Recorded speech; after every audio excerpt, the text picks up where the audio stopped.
இந்த காங்கிரஸ் புல் அதிகமாக வளரக்கூடிய மாதங்கள் ஐப்பசி மற்றும் கார்த்திகை மாதங்களில் செழித்து அதிகமாக வளரப்படுகிறதுங்க.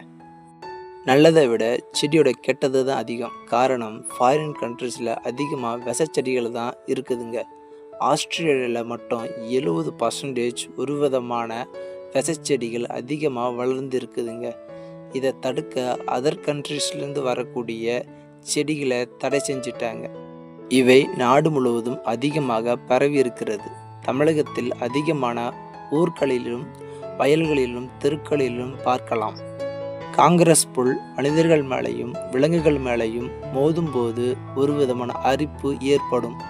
தமிழ்நாட்டில் குறிப்பாக கோயமுத்தூர், திருப்பூர் மற்றும் ஈரோடு ஆகிய மாவட்டங்களில் வாழை மரம், கரும்பு, முத்து சோளம் போன்ற பயிர்களை பயிரிடுகிறாங்க. அப்போ இந்த விஷச்செடியானது அதிகமாக அந்த மாவட்டங்களில் காணப்படுது. இந்த விஷப்பூண்டு சோளம், கோதுமை, நெல், கம்பு போன்ற அதிகப்படியான தானியங்களை வயலில் விதைக்கும் போது இது மாதிரியான விஷப்பூண்டு அதிகமாக வளருதுங்க. உதாரணமாக சோளப்பயிரை எதிர்த்து அதிகப்படியான சோளப்பயிர் சத்தை உறிஞ்சி விஷப்பூண்டு உயிர் வாழுதுங்க.